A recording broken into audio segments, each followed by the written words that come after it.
Everyone to the MCTV annual meeting. I was a little bit off on my understanding of how long MCTV has been around. I thought next year was our 30th anniversary, but it turns out that February 3rd of this year was the 30th anniversary of MCTV.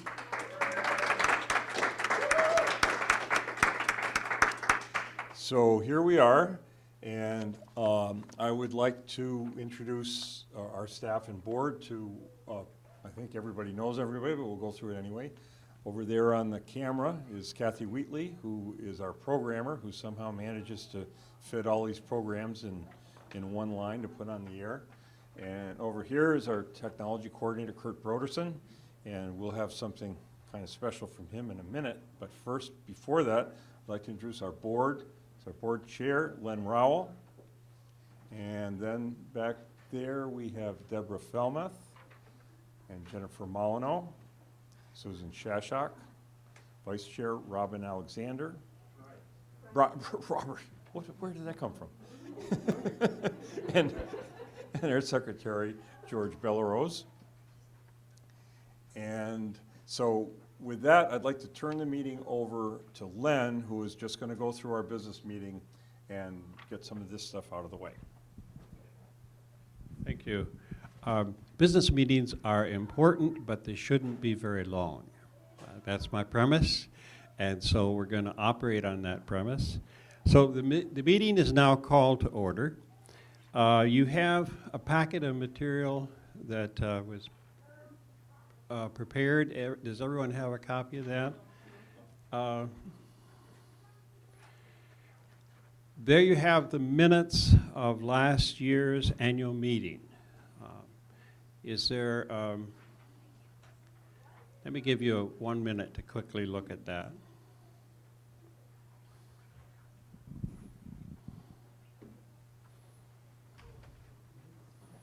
Okay.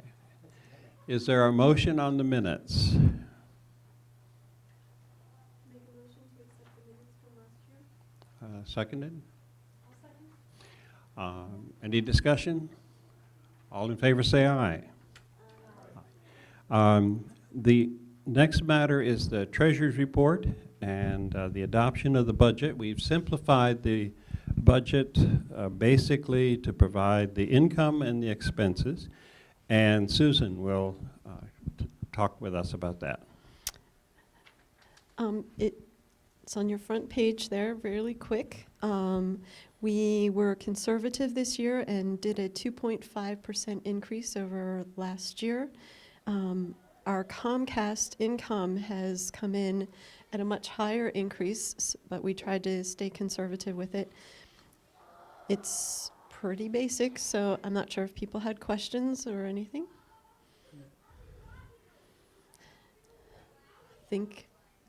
Oh, yes? What was the Comcast income last year? Is it on the page? That is the Comcast income from last year. From last year. With the 119? Yeah, Yeah, okay. we just used Okay. that figure for budgeting. Oh, okay. Yep. Okay. Okay. All right, we want a motion on accept the report and the budget. So moved? Okay, seconded? Any further discussion? All in favor say aye. Aye. Opposed? It is done. We need to elect 2 at-large board members, and they are George Bellerose, who has been very active working as our secretary, and Maria Graham. So those names are before you. Any questions? Motion's needed, yeah. All right. Any a second to that? Okay. All in favor say aye. Aye. All right. Is there any other business that needs to come before us? Hearing none, I ask for a motion to adjourn this business meeting. All in favor say aye. And say amen, and we're done. 11 minutes. Thank you, Len. Next, we have a sort of a special treat. It's kind of like having dessert before dinner, but I really couldn't resist doing this. So with that, I'd like to turn this over to Indiana Jones. Hello. So I'm not the only one dressed up. There's a couple others. We wanted to invite you to a special screening later tonight, 7 o'clock at the Marquee Theater. It's free. You should tell everyone you know between now and 7 o'clock to come. Northampton Community Television last summer sponsored a crowdsourced remake of Raiders of the Lost Ark. 40-some groups from mostly Massachusetts, but New England, and then 4 groups here in Middlebury randomly drew scenes to remake.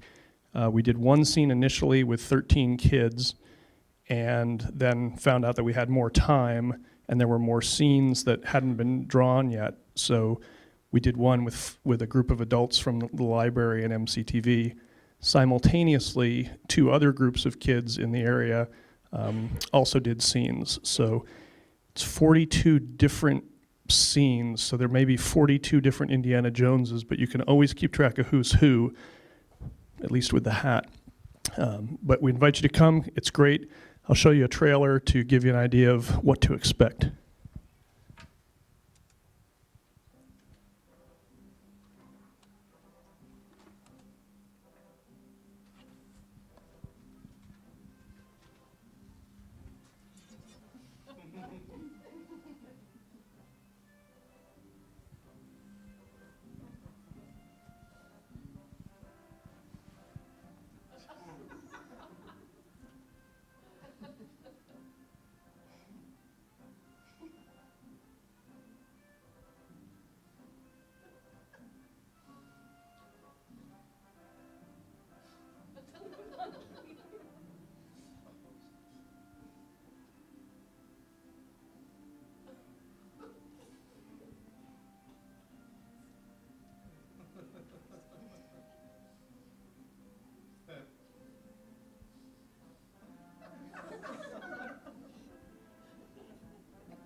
So that's just the trailer. So imagine what the full movie's like. It's feature length, pretty scene for scene.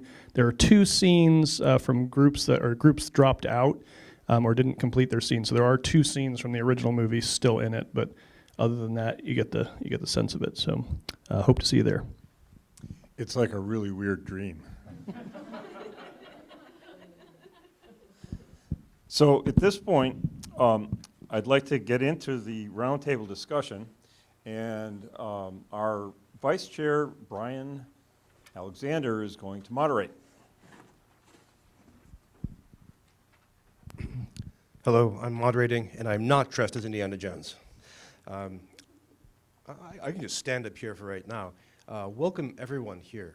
I'm very glad to see all of you, not least because today we are seeing extraordinary weather. It actually looks like spring. I don't want to jinx it right now, but it's kind of terrifying to see. What we're going to be talking about is about archiving, how we do it, why, and what it ends up with. So for the next period of time, what we would like to learn from you, members of the community, is what we should archive and how we should do it. That's our main goal. And in order to do this, we've brought in a couple of experts who will be able to talk about it. But before we introduce them, I just want to get you thinking about this. It's the year 2016. Archiving has changed in many, many ways. Digital tools have made it easy for almost anybody to make an archive. Now, it can be a really bad archive, but you'll see this in websites like, well, quick show of hands, how many of you are on Pinterest? Yes? And the one man who's not even sure if you're on, that hand was up halfway or so, right? Sorry. But you can build a Pinterest archive of just about anything, wedding photos, but also historical film, right?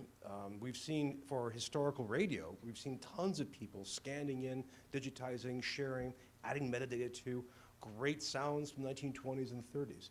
I mean, we may be in the great age of democratic archiving right now. Meanwhile, we're making more and more stuff already in the digital world, like filming things, hello, but we're also digitizing more and more. We're adding more things that are in the analog world to the digital world. For example, has anyone here played with a 3D printer yet? If you haven't, I strongly recommend watching a 3D printer work, if not printing with it. You will have that uncanny feeling of having walked into a science fiction film. One of the things you can do with 3D printing is 3D scan objects. So we could take a series of photos of, say, this chair, build an image of it, and then print a copy of it in some kind of wax, paraffin, or plastic. We can possibly digitize most of the visible world. Think about archiving that and how that works.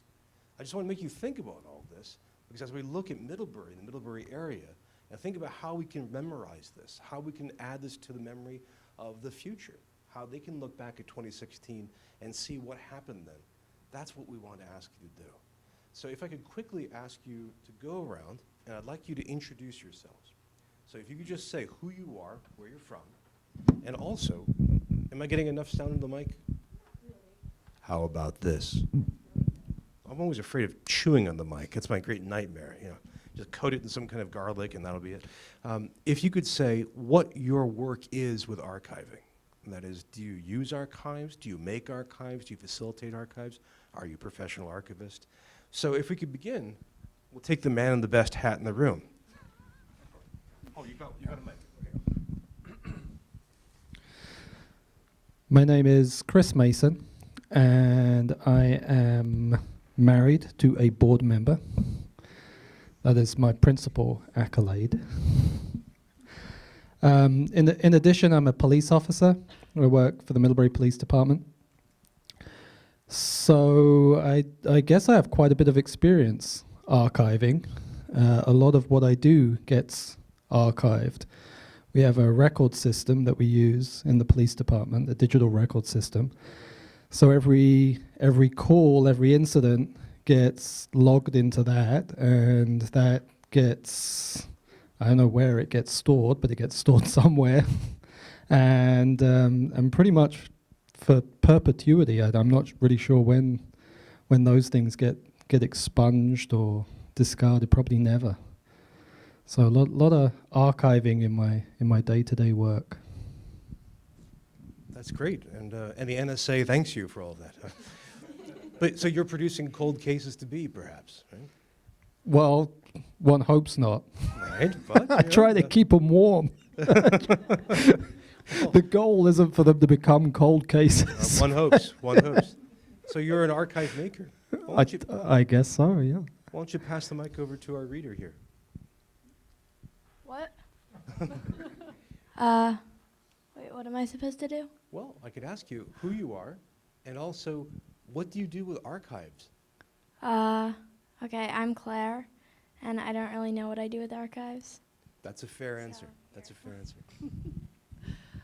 I'm Jennifer Molyneux. Maybe my angle is I'm the bookkeeper for the Addison County Economic Development Office, and I'm the treasurer for the Addison County Courts system here in the county courthouse. And both of those places have annual audits. The courts are every 2 years. But my work in both of those places is about recording my dance steps religiously, so that an auditor can go back and make sure that every penny is accounted for properly, and there are different ways to get to it and different paper trails and keeping that all straight. How's that for an archive? Well, you're a marriage of archive makers. Nice. Maybe so. Thank you. I'm Ann Webster. I'm the Middlebury Town Clerk, so I deal with a lot of permanent records and keep a lot of records in our vault and available to the public. Back to the time when we were first chartered as a town, and also have to deal with a lot of records just in terms of different retention schedules and that. So when they told us at school, this will go down in your permanent record, that was you they were thinking of. And there are some permanent school records, yes. Excellent. Welcome.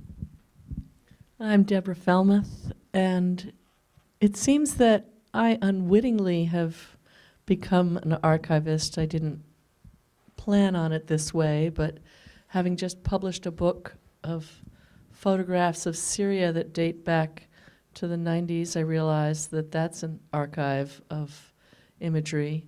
And in the same way, my husband and I are at the moment in the process of putting into digital form a great deal of Arabic music from tapes that we're now putting onto the computer and onto CDs. So it seems we're Yeah, archiving those things. you really are. You really are. Good stuff, too. Really good stuff. Maybe your photographs will be some of the records of the Assad age before it comes to an end. Inshallah. Yes, indeed. I'm Susan Shashak, and I have a local business that I use social media for quite a bit. So I am Instagramming and putting things on Pinterest, probably to no avail on Pinterest, but doing a lot of that, sort of the marketing and things like that. But looking back on those pages, it sort of gives a history of the year and years for my business. I'm also a select board member here in Middlebury, and so I'm at a lot of meetings generating minutes, generating videos, generating a lot of stuff for other people to do. So I am probably an archive generalist in that sense. Yes, you are. Yes, you are. And your Instagram feed is fun, so people should follow it. Well, thanks. So yeah, can you pass the mic over? Thank you. Hi, I'm Angelique Contis. I'm the Executive Director of Mount Mansfield Community Television. And I was just thinking that there's like two archival sides to me. One is my personal archival side at home, where I religiously download from our cell phones and document photos of family and friends and put them in little envelopes and folders and make sure that there's backup copies, and never put pictures of my son on Facebook, because that's an archiving I don't want to do, which is also getting into another realm of things you want to archive and don't want to archive in public or in private. And the other side is I'm on the board of the Vermont Access Network, the association of 25 or 26 Vermont public access stations. And a couple of years ago, we started VAT, which is the VAN archival team, of which Joanne next to me is a member. And we've been just trying to figure out, all of our stations have the same problem, which is that we have all this stuff, which for us is very, very precious, very local. Maybe some people don't care about it from far away, maybe some do, but we feel that we are stewards of a lot of material, and we want to be able to save it for the future and make it accessible to the public and document it and put metadata on it. So we've been trying to work at a lot of these problems, which have not been solved in 2 years, but we're still working on it. Okay, we'll definitely come back to that. Welcome, welcome. Hi, I'm Joanne Montaigne. I work part-time with Northwest Access TV up in St. Albans, and my day job is at UVM. I work in the medical library, and I'm a librarian. And over the years, various departments that I've been in, I've been a cataloger, so I've had to work with the records, which makes sure that we can locate stuff. And right now, after they moved that department to another part of the university, I'm in interlibrary loan, document delivery, so wherever it exists on the face of this earth, I have to find it and get it. And so I'm always having to go into people's archives and look into this database and track this down, or even do that at UVM, because another day of the week I'll be in the physical archives running up and down with my ladder trying to figure out if they did put that back on the shelf, or it's still in the truck, or is the record wrong. So, but I have been squawking about archiving for several years, because where I stand, I get a kind of global viewpoint. I can see that as the newspapers go down, and community journalism is coming up, nobody's archiving what the community people do, because the newspapers aren't keeping their archives anymore. Who's protecting that 20 years down the road? Are you going to have an actual true account of what happened? I see people creating all kinds of interesting new digital work, and they toss it behind them and they run for the next new thing, and who's going to keep track of the old work? And not as much fun to stop and put it together and organize it, but if you start with just some sort of consistent system, you can add to it a lot less painlessly if you figure out what you're doing in the beginning. So when they asked me if I'd like to help with this, I said, yes, yes. So, We're so glad that you did, and we're so glad you came today. Did you want to switch the laptop over to the desktop for the better browser? Just one thing that Joanne mentioned, that just want to make sure that you all hear, is that digital preservation is this enormous, nightmarish problem that no one is solving. I love the way you put it, where we hop onto one digital social media platform, make stuff, and then hop onto the next one. well, I'm thrilled. Here you are. You need to join hands with your.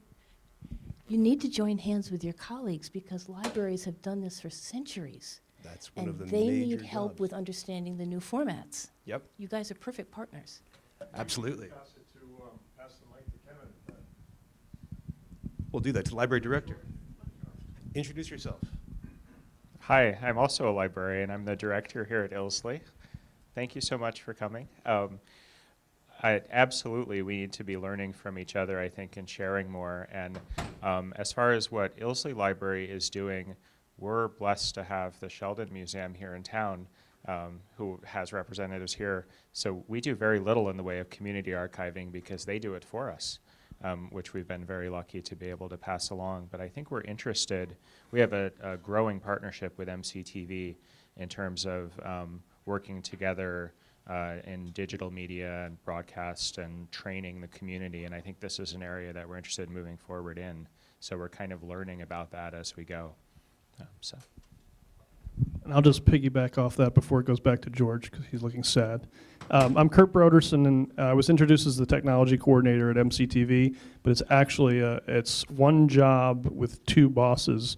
I'm sandwiched between the two of them now. I also work for, yes, they are. I work for Ilsley as well, and one of the things I wanted to mention kind of on that note of the collaboration between the two organizations, one aspect of that that's relatively recent was the creation last year of the Digital Media Lab upstairs on the second floor, where in terms of archives, I'm helping people digitize older analog materials. A lot of that is family movies that were on VHS or other film-based systems or photographs, and that's another piece of archiving that I think the library is assisting people create. We're not managing it in any way, but assisting people in doing that because there's not a lot of places other than Ilsley where you could do that in a non-commercial, simple way. Thank you, and I'm glad you're here. I just wanted to say one more thing. George will get his chance. When we talk about digital archiving, one of the most impressive achievements of the era of the World Wide Web is the archive.org site. If you haven't gone there, it's a tremendous archive in two ways. First, they have free and open access to an incredible, incredible repository of photographs, texts, video, and audio. I mean, it's really extraordinary. But also at the top, they have this terrific resource. Have you guys used the Wayback Machine? If you haven't seen it, and those of you who know where the name comes from, you can make the cartoon jokes if you like. This is the world's best archive of the web itself. What they've done is they've been crawling the web, trying to copy web pages since the late 1990s. So if you're looking for a web page that isn't there anymore, you can go back here and track it back in time. So for example, can you type in whitehouse.gov? Oh. So this is fun. And whenever I show this to universities or colleges, they always look at their main homepage, and it's kind of terrifying to see what it looked like.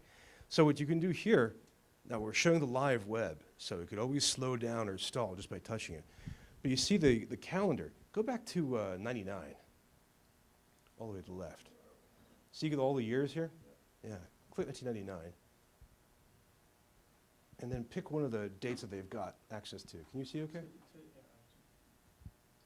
Yeah, say February 4th, I think is one.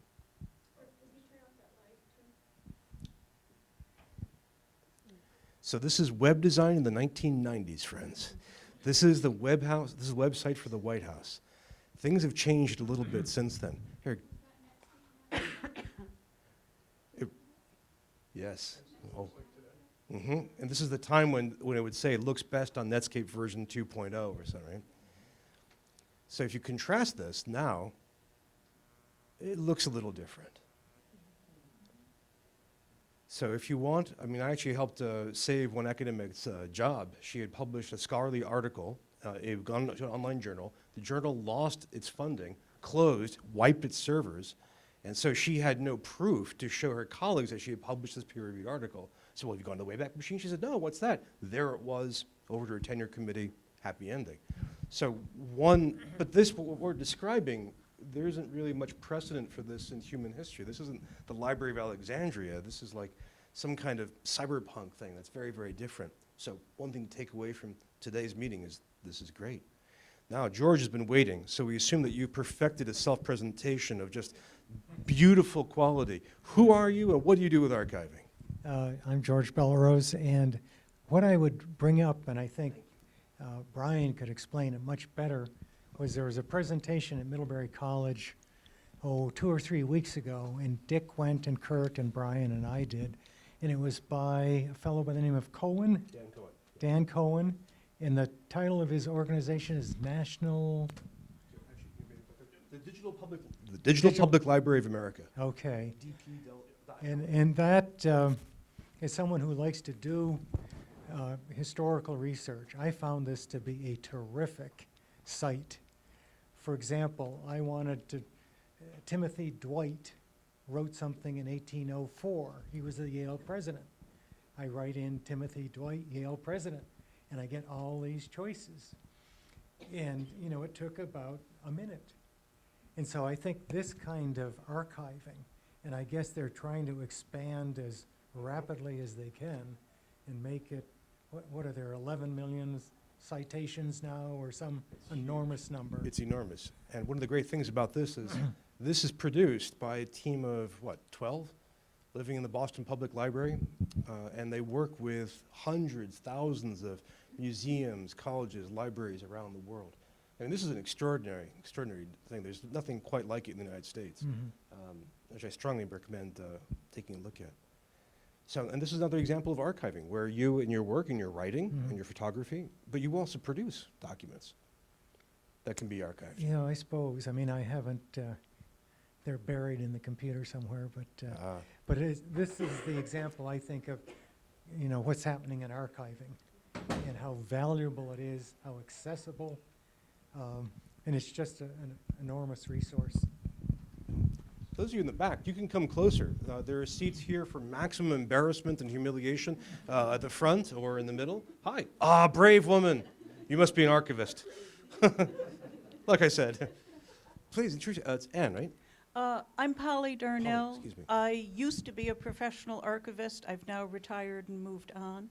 But I did work at the Sheldon Museum here in town for many years, and think it's really important in Middlebury in particular that this be addressed, because Middlebury is probably the best documented town in New England, thanks to the collections at the Sheldon Museum that date back to the 18th century. And it's critical to keep the 20th and 21st century materials available because they've had such good use made of them, both by townspeople and scholars. I use archives now only as a user. I was in at the Sheldon last week doing some research. And I think a lot about what isn't worth saving, as I inherited family papers, and it's important that you choose what you're going to save and that you know why you're going to save it, who it may benefit. Great question, and welcome.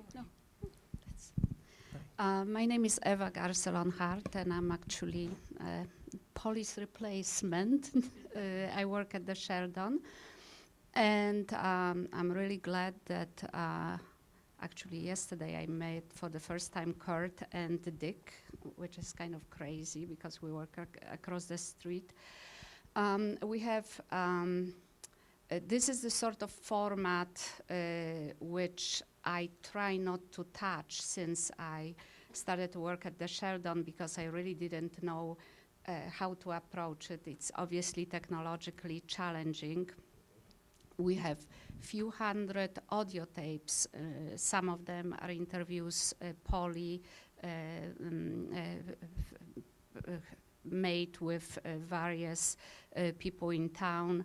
Some of them are recordings of all kinds of events, and this collection would have to be assessed for value, but I'm sure they are great jewels, voices of people who are not longer with us. And this collection is also completely inaccessible because of the format. Audio tapes, magnetic tapes, some of them from 1960s, and I have an inventory. The only actually step I made is create inventory of everything I have, but I would be very reluctant to let people play these tapes because if it's the only recording, we don't have a copy. If it's gone, it's gone. So I would hope that out of these conversations here, we can all figure out how to make this valuable resource available to everybody. So thank you. Thank you. Welcome, Erica. Len Rowell, one of my best meetings of the month is going to this board meeting because the minds are always going kind of off the wall. But I would have to confess that as personally, when I find illustrations or articles I like, they still go into a cardboard box. The 20th century is alive and well. I'm Cheryl Mitchell, and I'm not really an archivist, but I'm here for, I'm a sheep farmer, among other things. And years ago when we first started in sheep farming, we had little index cards, and we wrote the numbers and how many babies everybody had and how much the babies weighed and how much their fleeces were and when they bred and how long it took. And then over the years, you kept thinking, okay, I'm just going to remember all that stuff. And we used to give them all names, and now we don't do that. And I'm thinking, geez, we lost a lot of information. There's a role to archiving what goes on in lives. But I'm especially here because, and for 10 years I was a bureaucrat, and I was responsible for making sure that ultimately responsible for making sure that all the archives of the database of the Agency of Human Services, which is the Department of Corrections and Medicare and Medicaid and public health and stuff like that, were safely maintained. Basically, we had warehouses full of boxes of data that with numbers on them that actually nobody really knew how to get into, and blessedly it was all washed away pretty much with Irene. But the question comes up to me, like the one that Polly raised, what is really important for us to hang on to so that we can get back to it?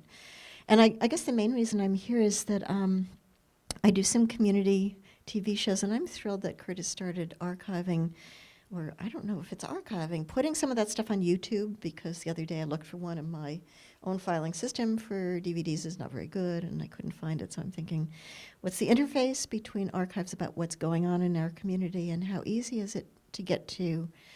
And working with some people in this local community, especially Sass Carey, who's a nurse who goes to Mongolia every year, and for 20 years she's been documenting a Mongolian culture and way of life that's rapidly disappearing. I think of the work that Deborah's doing. So I know that there's a role, and we also have this incredible resource in our town.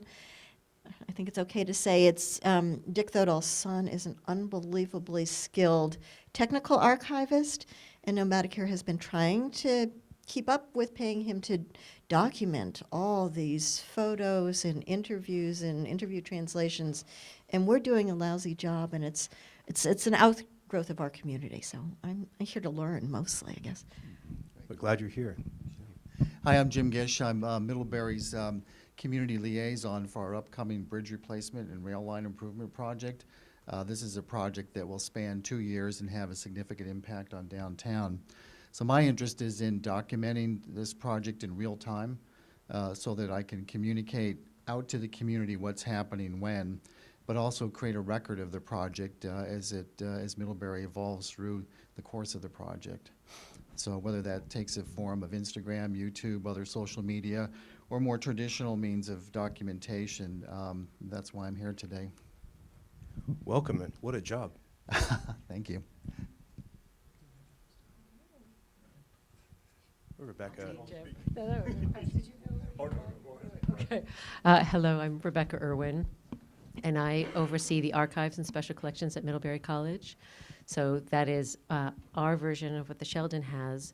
There's a lot of overlap because the early in the 19th century, the town and the college were very intertwined. So when students want to tell the story of the college, especially its founding, we can't do that without looking at the Sheldon's archive. So that history is very much shared. But we're also trying to think about how we save today's history of the college when most students record their lives events on social media. So we no longer have the kind of paper archives that we've had for 200 years. And plus, we have something altogether different. And I'm also working on the state level to make sure that Vermont contributes archives across the state to the Digital Public Library of America. So there's actually, for about 2.5 years, there's been a group from Middlebury, the Vermont Historical Society, UVM, and smaller schools. And we've been trying to make sure that our state is represented. Right now, if you were to search in the Digital Public Library of America, for Vermont, you'll find things, but all of them have been contributed by other states about Vermont. So Connecticut residents vacationing in Vermont in the 19th century took pictures and they put them into a Connecticut Historical Society, and now they're in the Digital Public Library of America. But our own history, recorded by Vermonters, has not yet been archived in the Digital Public Library of America. So we're working on it, and we're making good progress. Welcome. I'm Patrick Wallace. I'm digital archivist at Middlebury College. Part of, well, most of my job is dealing with what Rebecca just said as far as new formats, trying to find out solutions and strategies for how to keep these things that are so ephemeral in terms of digital files, digital photos, all of this content that we produce, and how to save that for the future. I'm happy that Brian had given an introduction to the Internet Archive. It's a project that's been near and dear to my heart for a long time, and part of what I'm doing is trying to get a lot of the college's archives onto the Internet Archive. Anything that we can share publicly that doesn't have copyright concerns, I would like to see on there. And also doing some technical infrastructure for the Digital Public Library of America, and trying to make some tools that hopefully will help small institutions and things link in with everybody else who's been involved in that push to get Vermont into it. So. Welcome. Hi, I'm Heather Seeley, and this is my daughter Becca. I am probably a family archivist. I'm a photographer and enjoy capturing my family's growth and then trying to put those photographs in some type of scrapbook or some record of history of our family. And I struggle daily with the large number of photographs I take and making the choice of which ones to keep and which ones to get rid of, which I have a really hard time with. And so I'm on my fourth external hard drive at this point. So this conversation is really interesting to me, and how I capture this information of my family and save it for other generations. So that's why I'm here today. Welcome. Thanks. My name is Joe Shine, and I first got connected to MCTV when I was 16, and I had a great time making a spoof called Indiana Joe. I think you can check it out. I think it's online somewhere. But the reason I'm here today is because 3 months ago or so, thank you. Thanks, Kurt. This is the one you wore in the movie, isn't it? Yeah. So 3 months ago, I started working with Kurt and Dick on a website update. And going in, my interest is mainly how to make it visually pleasing and functional. But then in working on the website, I got a lot more interested in how to present material, how there's a whole range of preferences on how people want to view material. And so my mind has just opened a little bit to those issues. So I wanted to come here to see what people are interested in and what issues around this are hot. And here's the result. Oh, and then there's the website. Yes. Thank you for bringing that up, Kurt. Which looks very much more advanced, more accessible, easier to find. Thank you for all of that work.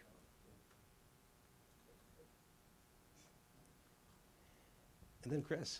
Hi, I'm Chris Kirby. I'm a librarian here at Ilsley. And I've been involved for the last several years with the Vermont Digital Newspaper Project, which has been digitizing Vermont's historical newspapers as part of the National Digital Newspaper Program, which is a collaboration of the Library of Congress and the Vermont Humanities Council and states. And so we've been here in Middlebury. We've digitized Middlebury's newspapers from the 1830s to 1922, and we're in the third round of funding, and so it's winding up now. But it's contributed a significant body of newspapers to this a database that's available through the Library of Congress now, and the Chronicling America website. So this has been an interest of mine too. So I'm very interested to hear about others who are involved in archiving in Middlebury. Thank you. What a great project. Dick, do you want to say a few words? First, I'd like to let Kathleen. She's the right. only one who hasn't spoken. So Very brave woman. Hello, I'm Kathleen Ramsey from the town of Middlebury, working with Ann Webster and the rest of the staff, getting ready to move over from our existing town offices to our new town offices. So we're very aware of 50 years worth of documents at least that are in our basement that we're going through now. And also, so caring for the past and looking to the future, how we can make the most out of our concise space at the new town offices and save the documents we need to. Caring for the past and looking to the future is a great slogan for archiving. But very serious. That's really well said. And good luck with the move. Dick, do you want to say a few words about yourself as MCTV, as the archive man? Well, I've been taping all kinds of things ever since I started in 1989. Upstairs, there are boxes and boxes and shelves of VHS tapes. We've got DVDs. We've got hard drives that are laying around in boxes. We've got a Drobo. We've got that is eating up all kinds of terabytes of stuff, and it's not very organized. It's there, and a lot of times I can find things. Porter Knight once told me, Dick, you are organized, you're just very untidy. And so what do we do with all of this stuff other than just sitting there? Well, the only really good concrete example I can bring up about what we can do with this was in 2010, when the bridge was built out back, we were in the perfect spot to really collect as much information on the building of the bridge as possible. We had meetings that went back, not all the way to 1953 after the 3 Mile Bridge burned, but we had meetings and discussions for this bridge that went way back. We were ideally suited to have a camera. I spent many hours up on the roof just shooting footage of the construction as it went along. We were able to just be in on the whole thing. And so we made a half-hour video of it, which was an awful lot of work.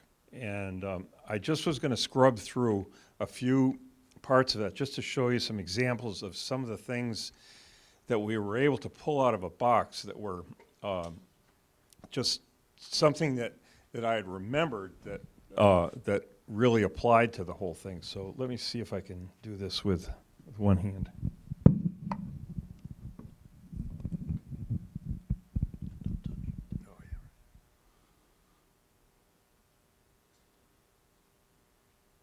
Okay, this is the opening scene here, which I am going to move forward. Let's hold this down and go over here.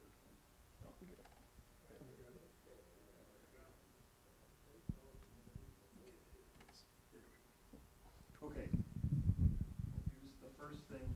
Now this is an image that we got from somewhere, and I can't remember. But it's Sheldon Museum. Okay, see, Polly knows. And so that, the way that fits into the whole thing is, why am I having so much? This is not my laptop. I can't see. There we go. Let's see, I don't know if this volume. Yeah, we've got all the volume we're getting. I don't know why it's.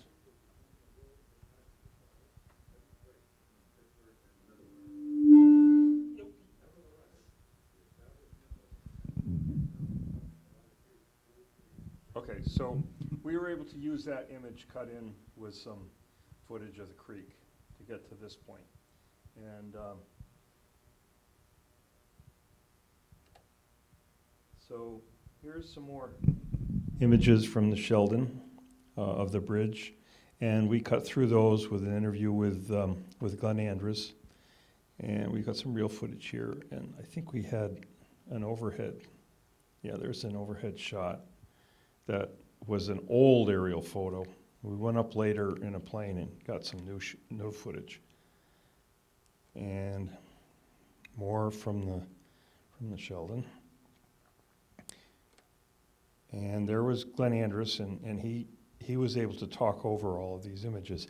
Now here's another opportunity where we were able to get into the microfiche and find stuff from the Addison Independent about the burning of the 3 Mile Bridge. So it was really good that we could find something like that. And here's just clips from. Now here is Fred Dunnington, who was able to give the great overview of the whole thing. And this is a highway report from 1955, which recommended a site for the bridge. Able to pull that up. There's pictures from the 50s. And here's another more newspaper footage. Looks like Howard Foster down there. And voters kill the bypass. Okay, now here's a young Jim Douglas from a town meeting, and we pulled that clip out of a town meeting from, sometime in the early 90s. There's George Foster down below.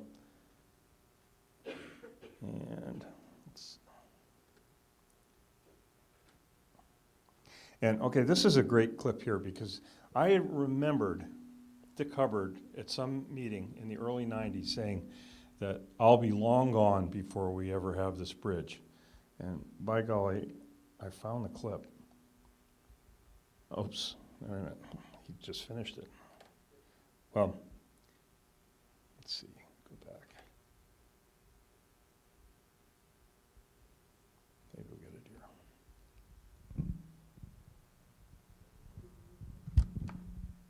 Bridge.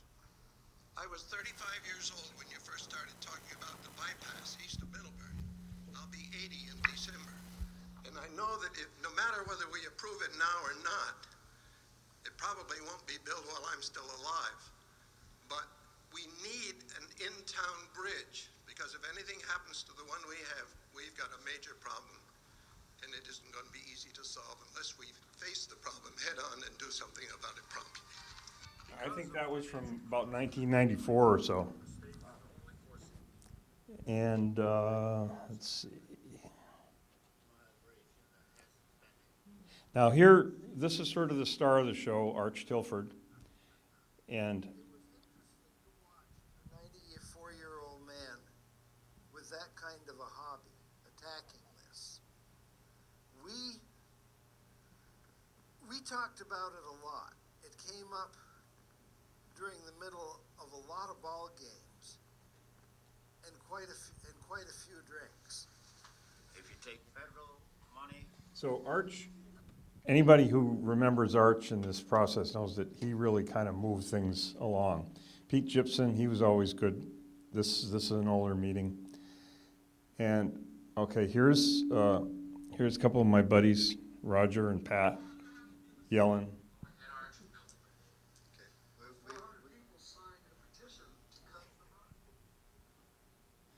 And here's, this was Arch saying he would throw himself on the mercy of the court if Mr. English sued him. So,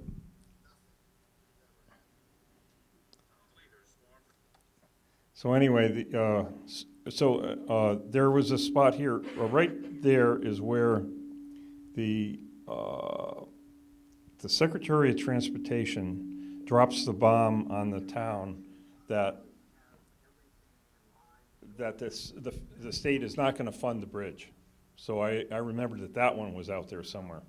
So I could go on and on through this, but the point is that since I had taped a lot of these meetings, I had it in my head. I remembered these things that people said, and then I went through cardboard boxes, finding the tape, and just trying to locate these little clips that really meant something in history. But this was a really unique opportunity to have this much material to work with in a documentary, and that doesn't happen very often. So, I mean, it hasn't happened since, and Well, so I just wanted to make that as a point. It's an amazing thing to see, isn't it? I mean, please.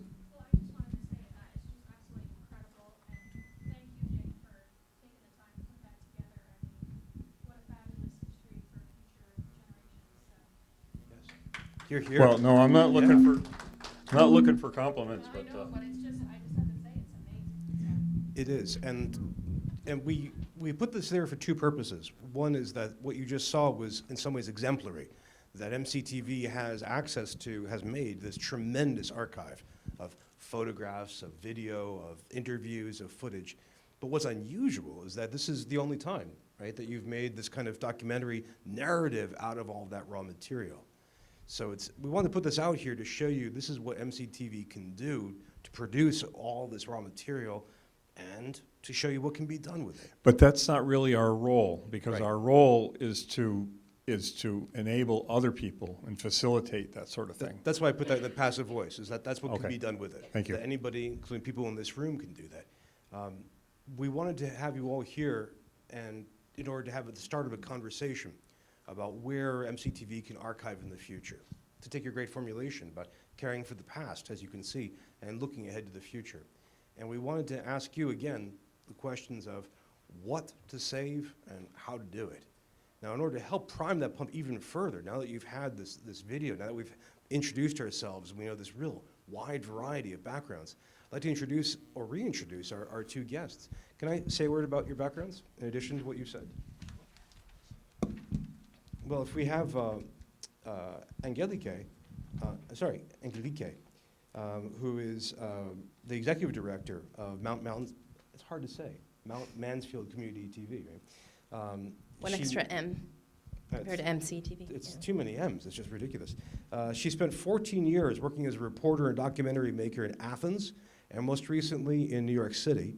She grew up in Jericho, joined MCTV in 2012, and she's on the board of the Vermont Access Network and WSBA. Next to you, are you feeling better, or are you still feeling? I'm hanging in there. Oh, we need to get you something to drink, I think. Joanne, among other things, started as a volunteer at Northwest Access TV in 2001. She has a Bachelor's of Science in Graphics, Print, and Photography from the College of St. Rose, a Master's in Library Information Science from the University of North Texas, and you work part-time for Vermont Interactive Television and full-time for the UVM Dana Medical Library, right? Right. So there's a whole list of what you guys do, which is just astonishing. Which between the two of you, I think there's about 6 different people of work. Let me just ask if I can, to get things going, when you think about what to archive in your different jobs, how do you make that decision? You know, you have the whole universe of material. What are some of the guidelines you use to select what to get, what to preserve? I'm going to say a dirty word. You have to start with an inventory. You have to Yeah, pull use all the your I boxes word, didn't out you? Yes, yes, yes. and see what you have. And then it's a matter of, it's unique to each place.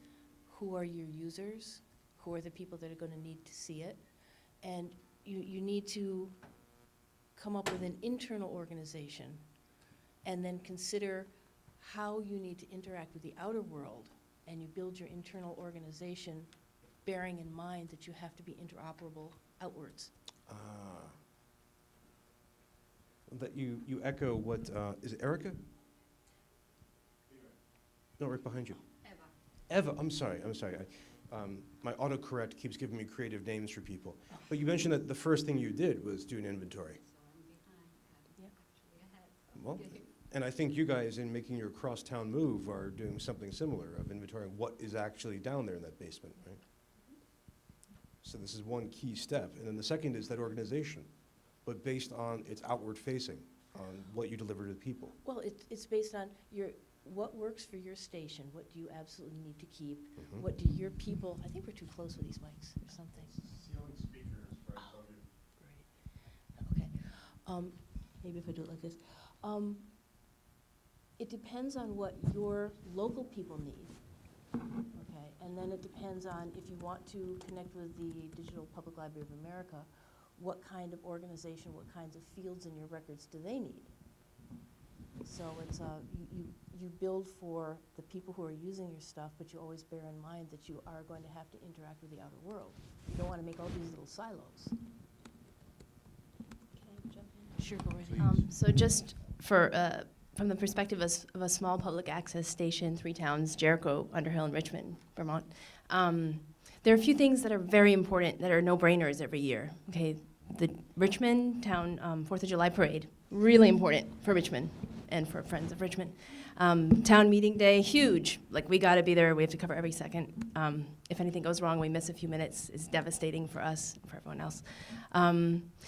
And the local high school graduation, we have them going back every year forever, since we've been around almost 20 years. It's important, and the high school kind of forgot that we even had them at some point, and I had to say, hey, do you want them? Do you want to buy some DVDs too? And it's a way for us to keep going financially too. How does that work? We sell DVDs, they're really cheap, but we sell them to whoever wants them, and to the towns. We sell them back at the end of the year or every 6 months. Copies of all the meetings, so we're sure to have those DVDs made. We're actually in the process of phasing out DVDs overall, but there's still certain DVDs that we'll go about and spend an hour or so making as part of our workflow, and with 3 sort of staffers, mostly part-time.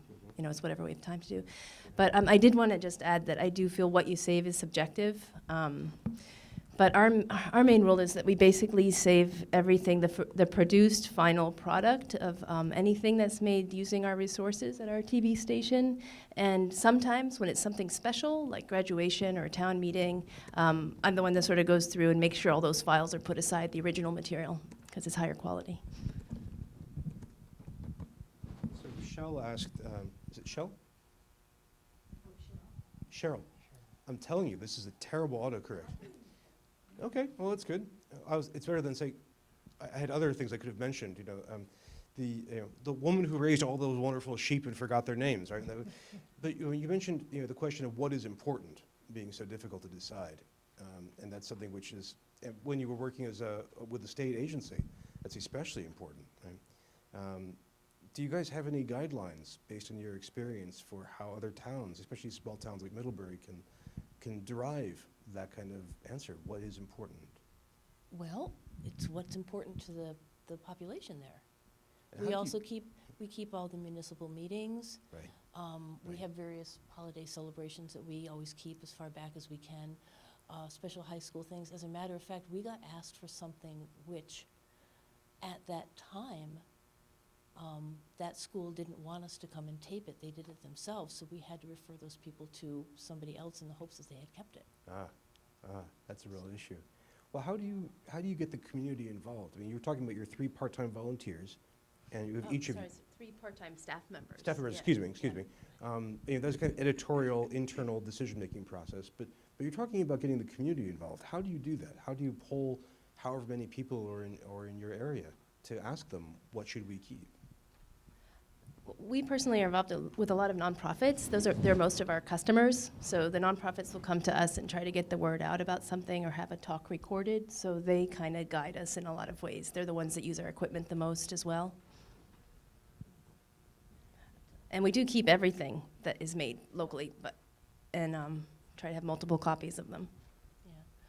I don't know of anything that's actually been thrown away. We have a Facebook page. Can you get a little closer to the I'm mic? sorry. We have a Facebook page. We run a bulletin board on air for nonprofit events that they come to us. A lot of the regular users, the producers of nonprofits, are working on having their own YouTube channel now, so it gets out that way. As many possible ways as we can think of. There is some stuff I did toss the last few years, and we have a wall of VHS tapes, and trying to slowly digitize them, getting through them. But we went through and we're tossing the ones that we didn't make locally. And over the years, in the old days, we used to swap VHS tapes with other stations, like MCTV or CCTV from Burlington. And CCTV is a great example now that Bernie's running for president. They have a gold mine of archival material that they've saved religiously over the years, and they have an amazing archivist there who has cataloged them using notebooks and then computers, and they've actually been able to sell. I don't know how profitable it's been, but they've been in huge demand recently. So that's if in your little town somebody runs for president, you might do okay. Wasn't that when in 2004, was that an issue with Howard Dean? Yeah. Yeah, where you had some stuff that you could find? Yeah, I had calls from people who wouldn't identify themselves. Yeah. And I just want to note that as public access stations, because we don't have a full-time archivist or someone in-house, it's us kind of trying to do it and save things from being deleted before they're gone. We have sort of different standards than an archival institution or library would have. We want to keep, we were just talking about it in the car on the way up, we want to keep just enough without taxing ourselves completely, and we want to do it quickly, and we don't want to spend a lot of time on it, and that's true with all the other stations that we've been talking throughout the state, because we just can't. We don't have the money, we don't have the staffing for that, but we want to save it. I mean, don't all libraries go through that same kind of decision-making process of what you have resources for? I mean, how is that different? Maybe, I mean, those of you from Middlebury College Library, do you want to jump in? Or Chris from the town library, do you want to jump in?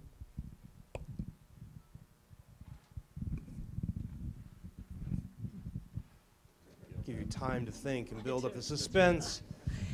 It is not different at all. And I don't think it has not been different at any point in history, even though we'd like to think that new technologies are making it somehow different.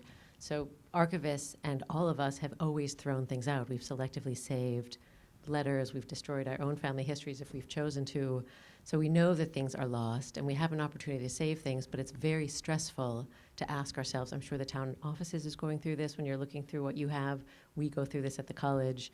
If you put upon yourself the responsibility to save everything, you might end up saving nothing because you are frozen in terror at the idea of trying to save everything.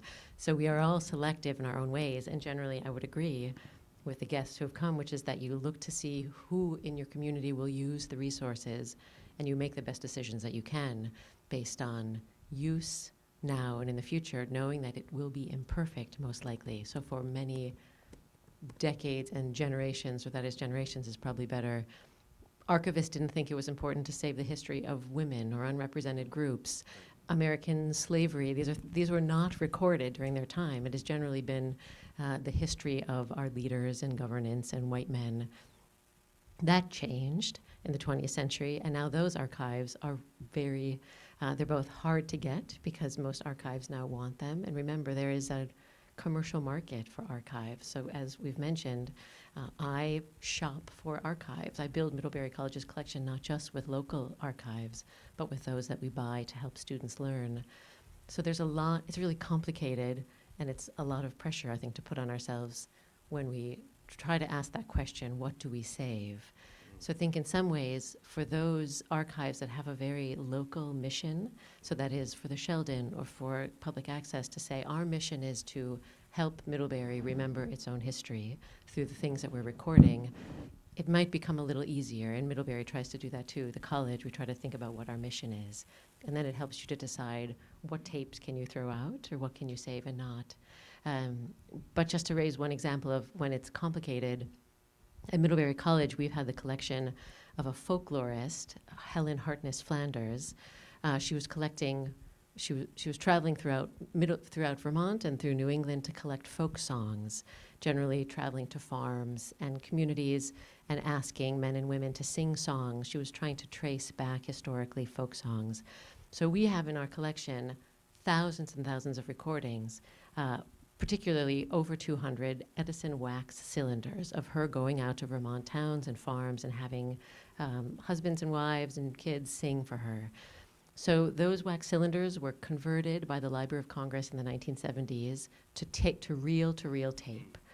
And in the 1980s, those tapes were converted to what the best technology of the time was, cassette tapes.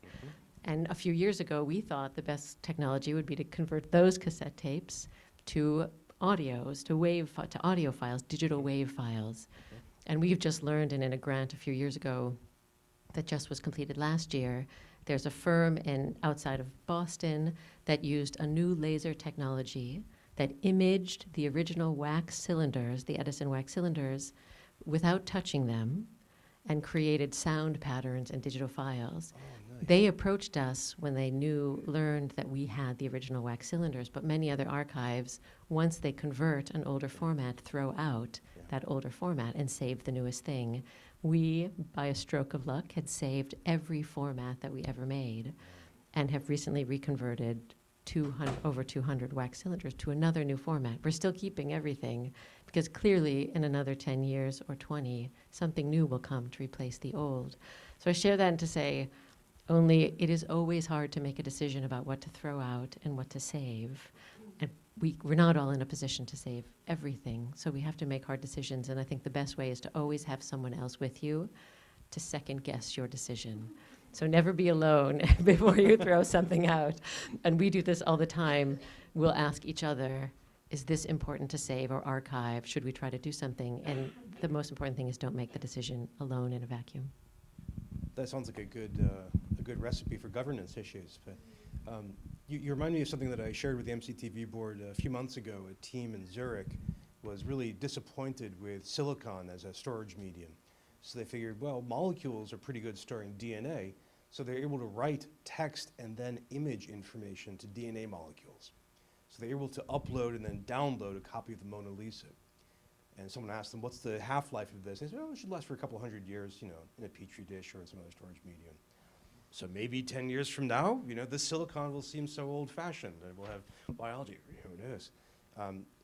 What you described is so powerful. If I can go back a couple of steps in what you said, you mentioned that one crucial way of scoping down what you had to save was mission, right? So it was what your archive's mission is, and you're nodding vigorously, it has to do with your community mission. So I guess, does that help, Dick, in trying to think about MCTV's mission? Does that help narrow things down? Does this give you a guideline for something? Does it help point to a way of throwing out stuff that you wouldn't want to keep or not record? Thanks. I completely agree with Angeliki that I have thrown out many tapes that we got in the mail when they were all distributed that way, because I feel that our mission here in Middlebury is hyper-local, and there's definitely a higher quality stuff that we could be putting on the air, but we really want to concentrate on what is local, and so we, I threw out a lot of great. There were some amazing public access programs that used to be circulated around the state, like the Karen's show from the Stockade, and just amazing things that are gone now, but they weren't local. So that makes that really narrows it down. When we're thinking, oh please, I'm sorry, I didn't see your hand. One of the thoughts that's been coming to my mind as people have been talking is that one of the things that each of our local stations is doing, it is very local, but looking at the clip of the bridge, we're also archiving how is it that we as communities come together and make decisions and make changes and do work. And I think that's the kind of thing that both Saz and this work in Mongolia and maybe Deborah in thinking about Syria. So I think we have a bigger mission than just what it is here locally. And it really is about how do we coalesce or fail to coalesce as communities to take care of each other, to make decisions, to do the things that we need to do together. And that's why it was interesting to have other other MCTV stations, other cable access stations here today as part of that discussion, because we're certainly in an era when people want to know, how does Vermont do things that we do that maybe are not being as well done, or sorry, I'm rambling, but No, it's okay. I think that it's not just a local effort that's going on here, but I think we have important information to add to this bigger discussion. Well, sitting next to you is Jim Gish, who probably is living through this experience right now, right? How a community makes decisions. Right, exactly, yeah. How the town interacts with V-Trans, interacts with an engineering firm, interacts with the community. There are a lot of stakeholders in this process right now, and how decisions are arrived at can be a complex process. Angelique, did you want to? Oh, gosh, a whole string of people here. Please.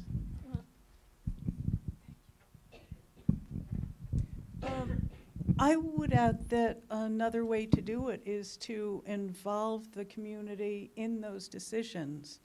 I think Joanne is absolutely right that the first step is always to do an inventory so you know what you're dealing with. But then if you make that inventory available, find a way to put it on the website so that as people are considering projects they might do, they know that there is material there, and then digitize on demand, make it available based on what people are actually asking for. Polly, that's a terrific point. Joanne, it's Joanne, right? Yep. Okay. A few minutes ago, Joanne, when we asked about how to get the community involved, she recommended asking nonprofits. Is that a good route for you, or would you recommend tweaking that in any other way? No, if Polly could answer first. Okay, let's go ahead. Sorry. Yes, I would think those nonprofits that have contributed to programming, but also if you make it more widely available, and especially to people who are doing programs already, so that they can see that they could enrich what they're doing with the archival material from that's already on hand, it might lead to greater use of it as well as greater knowledge of it. It expands. Thank you.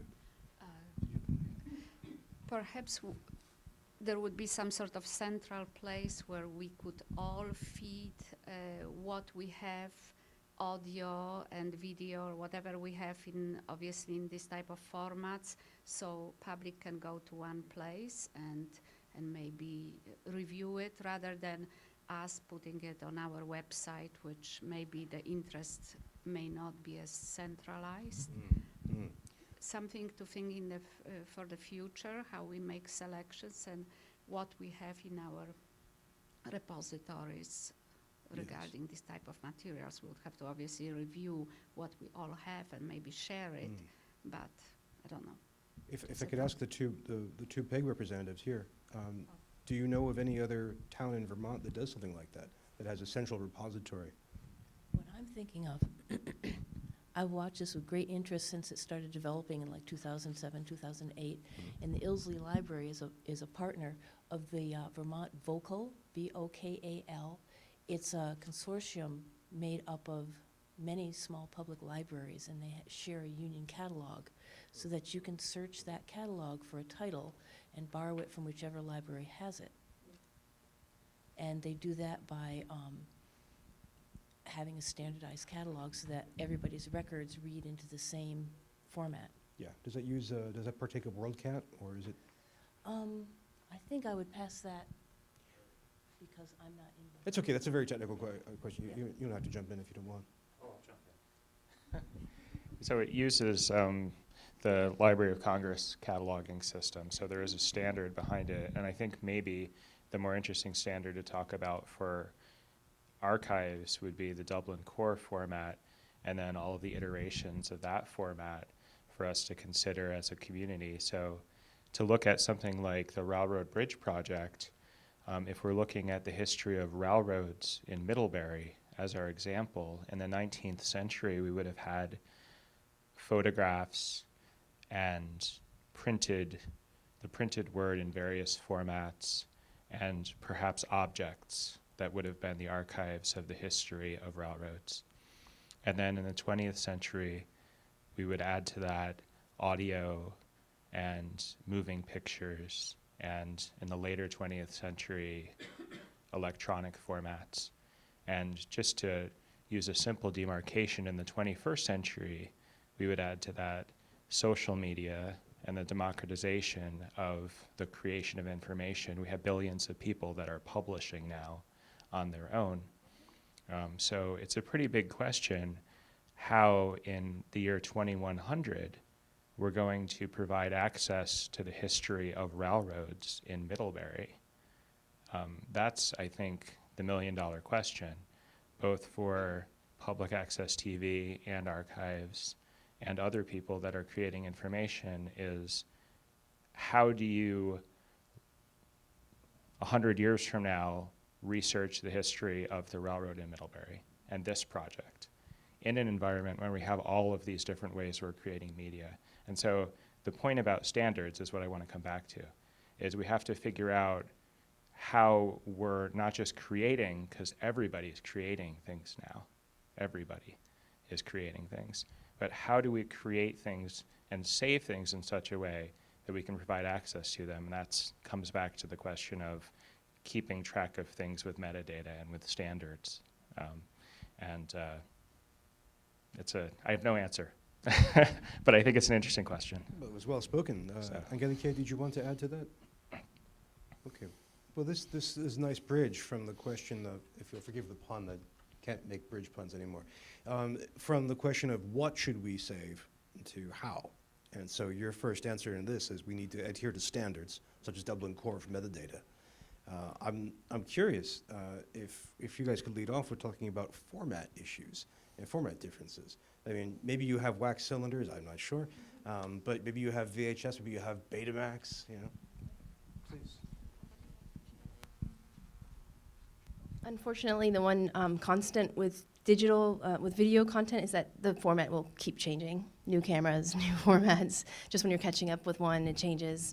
I know all the PEG stations wish that we were already on HD, and we're in this strange current limbo right now where we're filming in HD oftentimes and down converting to an old format just because that's the way we broadcast.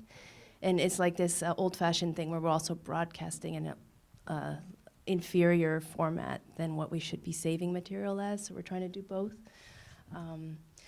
And we have a hard time, just 26 stations, deciding on file naming protocols, which is like if you get us going on that, you know, every station will have their way that they think is correct to name the files, let alone codecs and other things. But we do have this great system where we upload and download programs from all the stations that are of statewide interest, and again, we decide what's of statewide interest, like concerts or just general topics. And yeah, so luckily that one, because of the platform, it kind of all just gets standardized through, we upload it in whatever we upload it as, and then it comes down to, you know, their technology has kind of saved us and answered that problem. I don't know if I answered the question, but. So, I mean, in a sense, you're building off of what Kevin was describing of adhering to standards, and you're starting from 28 PEG stations that don't have a shared, 26 that don't have a shared naming standard, but that through this, I don't know what you call it, through the statewide sharing of content, that you're kind of kludging together standards for naming as a result.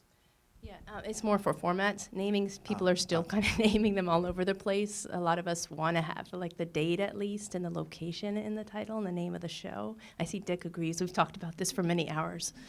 But there's still, you know, that's one of the things down the road. We hope that we all come to some sort of agreement if we're, because our big plan to unveil it is that we hope to have a statewide archive eventually of all the stuff at all the different stations. And we have heard people that want that. So. Wow, that would be something else to do. That would be great. Is that something that Van could do without state support, or do you have to go to Montpelier for that? Or is that too much information? Well, it kind of, we can't do it right now because it's too expensive for us, but as we're hoping that technology will come and save us and we don't have to reinvent the wheel. Yeah. And there are some things being done at other stations around the countries or libraries, and we're just trying to see what's going to work a few years down the road. Yeah, yeah. Please, Joanne.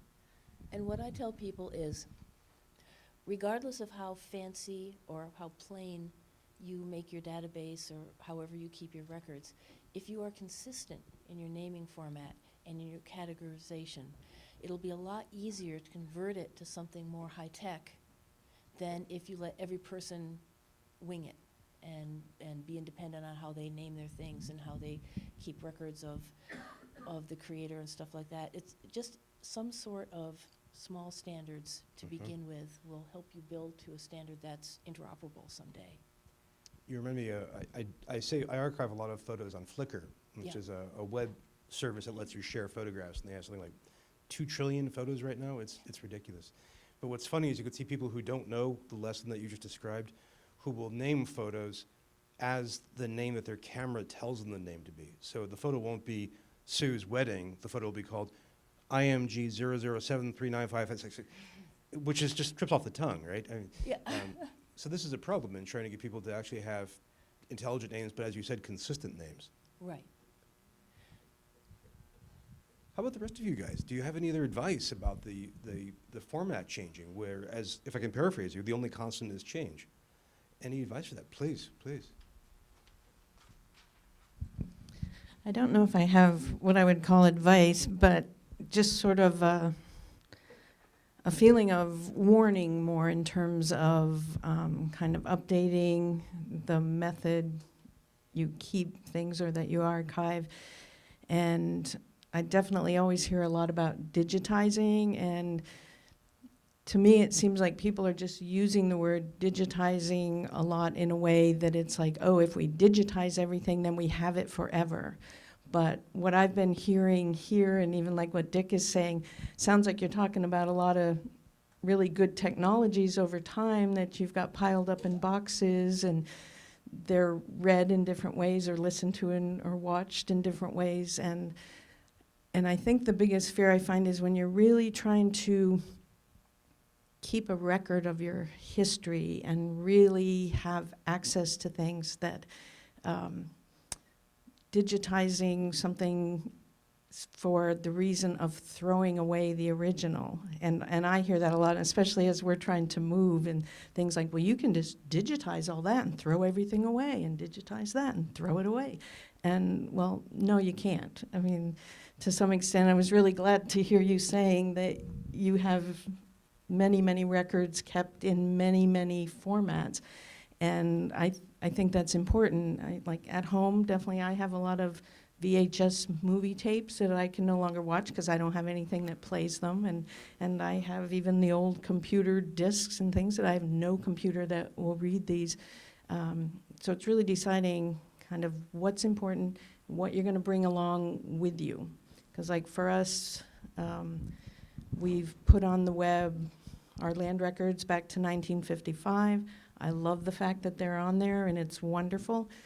But every time technology kind of upgrades or changes or whatever, we've got to be prepared to bring that along with us, and we're not always going to be able to afford that. And so there's different cutoff points for different technology. Up to this point, it's researched this way. Up to another point, it's researched another way. So I just want to give people that warning of really don't think in terms of, I'm just going to do this one thing and throw everything away.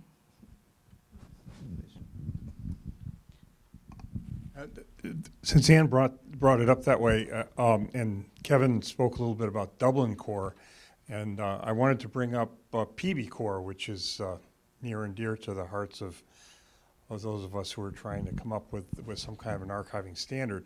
And conceptually, and I think this really addresses what you're talking about, is that in say PB Core, for example, you have what's called an asset, which would be just the content, and it really has nothing to do with whether this content is exists on papyrus, or whether it's etched in stone, or whether it's an MP4 or not. And so the content is an asset, and then there are instantiations of the content that could be a you could say that one instantiation is a VHS tape that's on a shelf in such and such a building at such and such an address. Another instantiation of the same asset is an MP4 that exists on a server someplace, and then And then you also have another instantiation would be the audio of it, which turned up on a podcast somewhere. And so if this conceptually is a way to keep track of things, you never, you can be justified in keeping your original asset in a lot of different formats. And by keeping track of it, you're not losing sight of the content itself, but you're just also tracking where you might be able to find it. And you know, I just find that concept really kind of intriguing.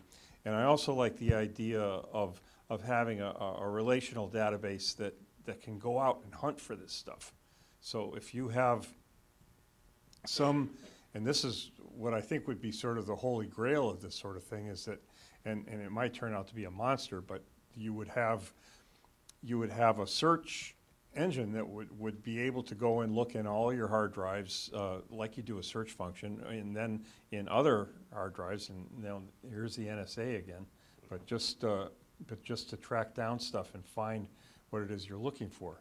And so this brings up all kinds of privacy issues and everything else, but for the purposes of our archiving, if we don't have to take everything and move it every time we want to set up a new system, but if it just exists wherever it lays, but you know where to find it, I think that's a way to begin with an inventory. So I don't know what, if there are any really great systems that are in place that do that kind of thing that we could start to adopt.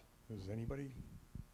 So we're talking about a very, very precise metadata standard, PB Core.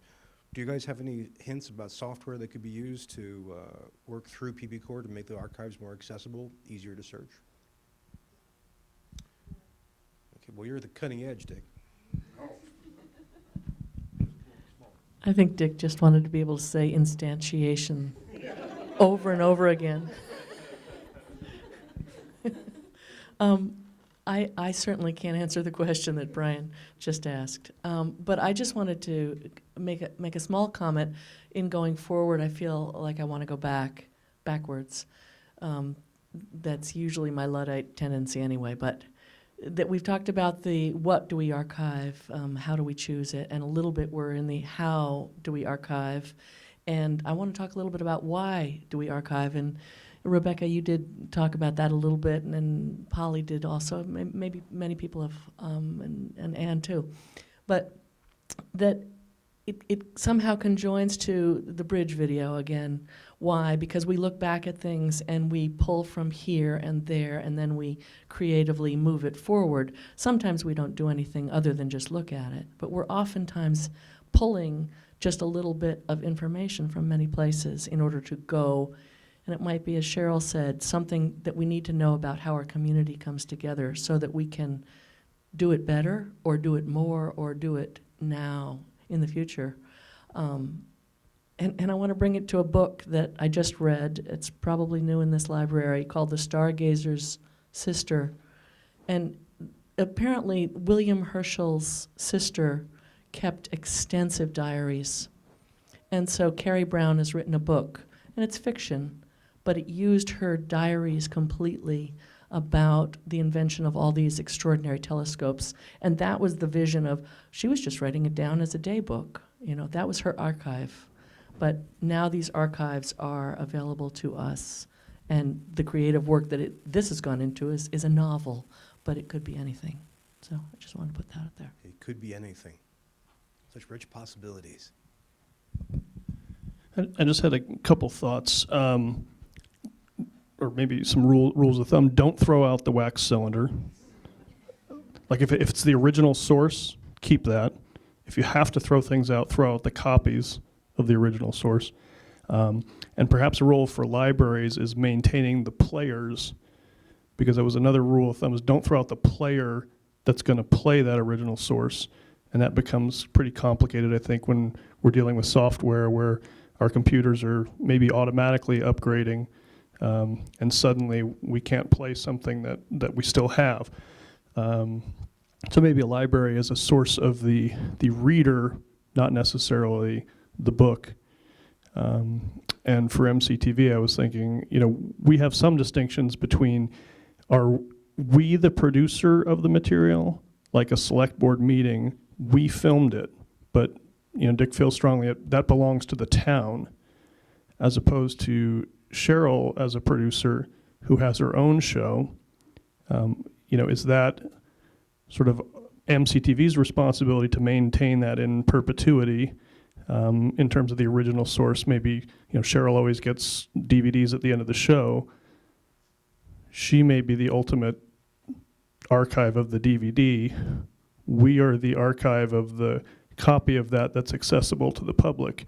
And then kind of going back to the website example, which Joe helped us revise, we're now posting our content on YouTube, and in there, using a select board meeting as an example, because I think it's one of the important things we do, is tying that to the metadata about it, like the agenda. So ideally, that YouTube posting and then the posting on our website has a link to the town's website where you can actually, today, link to that agenda. Now that link may not be there in 5 years if the town updates the website.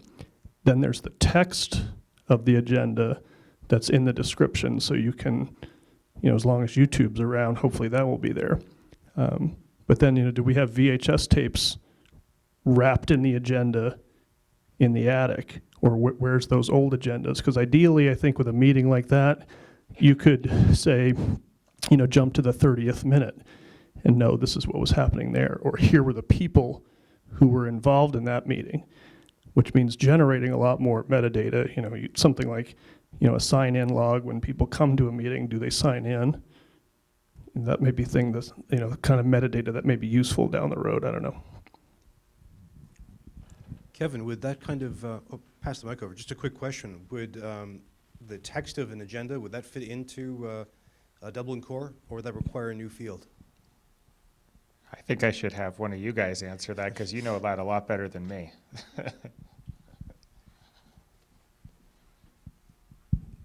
Yeah, I think it absolutely would. Dublin Core is extremely it would fit, flexible. or it requires a new field? field? It would certainly fit. Specifically, I'd use a description field for it. But it's or a contributor field if there are people who are actively involved. Dublin Core is very simple. It's very flexible. That's part of the real big appeal of it. And I think one thing with this is that creating metadata at the time that you're creating objects or the time that you're inventorying them for digital things is definitely a good part of the workflow. Inventories, if one builds big inventory lists, in a practical sense, it might be a big Excel spreadsheet or something full of box numbers and descriptions. And there's going to be a point, if these things are digitized, if they're going to be shared, that you will need to then convert that to something else, into another format to go along with that object. So if these things as part of initiatives are being done, if you can integrate those, I think that makes a really good workflow. I think we have time for one or two more comments. Anne, did you want to jump in? I just wanted to say what you were making was a really good point in terms of who is the entity that is responsible for keeping the record. And so I think if you're thinking of archiving things, it's really important to think of the ownership of that as well. Like a lot of the records I keep certainly are by statute, so I'm the keeper of those records, but it can be confusing because I may not be the keeper of certain records. If the charter makes a difference about that, or once a school district is formed, they may have the responsibility of keeping certain records. And so I think it's really important to be looking at, like, if I made a film through MCTV and I'm expecting you to keep it forever and I'm looking for it at some point, but that's not really your responsibility and maybe I should have kept it. I think that might be important in terms of writing down your own guidelines in that, or even kind of retention schedules for what you are archiving. So. Thank you. Jennifer, did you? I'd love to hear how the clock is ticking. How long do we think VHS tapes last Oh, before sorry, they I thought you are meant how dead. much longer do we have? No, I mean, like- Len, are we at the end of time? Nope. Okay, so, sorry, that was, I'm glad I misinterpreted you. So how much longer do you think VHS tapes will last, that kind of thing? Before they are just unplayable. How? 50 years? Meaning? 100 years? What do you get?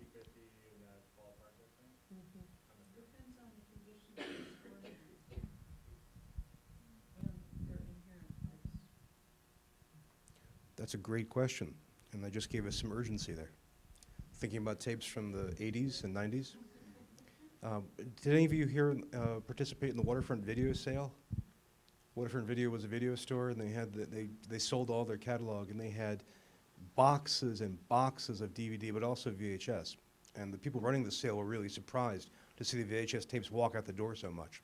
They didn't think there'd be so many people in the Middlebury area who still use VHS. Lesson learned, right? But they'll use it for the next 20 years, maybe 10, maybe 5. Great question.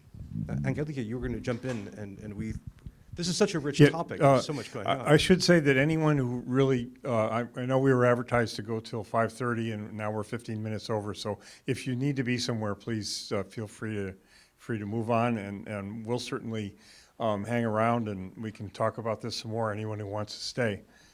So. I guess I just wanted to say that the problem of linking the videos to the metadata about the videos and how to do that easily is a problem that was like our #1 problem with all the stations. And we feel like the solution is going to come from some sort of website-based software, and we're hoping to find the solution coming through. But before Rebecca goes, we were curious, just all our stations, what the, it would be great to talk in the future too. I'm sure it's a long list. But we're trying to think about whatever solution we do find, how to connect the best to the outside world through something like the Digital Public Library. I don't know if that makes sense, but we're just kind of working to have the bare minimums met while we also meet the requirements of what's needed internally. Well, that's terrific. Did you want to jump in, Pat? Well, let me try and put a rough bow around this wonderful conversation we've been having. And by we, I mean you guys. I'm mostly just frantically taking notes here and nudging the microphones around.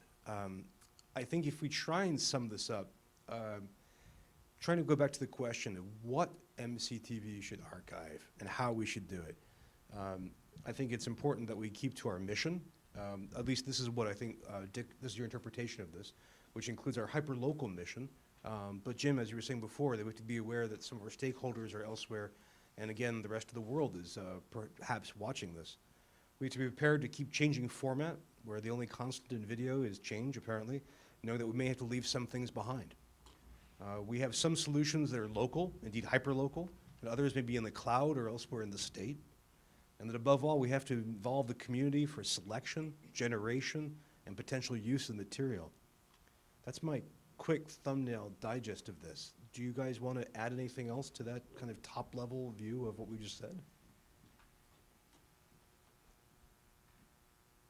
Well, I had a ton of other questions to ask as an amateur, and I will save them for after we stop recording and finish the meeting. Let me please leave if you have to, as Dick said, but if you don't, there's a lot of stuff going on here. Remember, this is the first step in a long conversation that we have to have at MCTV and in the town of Middlebury and the surrounding area to figure out how we can archive things for the 21st century. How, as you said, we can keep an eye on the past with an eye to the future. Let me thank you all so much for your contributions, your time, and your ideas, and we'll be following up. Dick, did you want to add anything to end this, or Len, did you want to? Just wanted to add my own thanks. This has been a great conversation, and I really am thrilled that we've got this group here together. This is really a great meeting of the minds. Yeah. So thank you all. Thank you. A round of applause for everybody.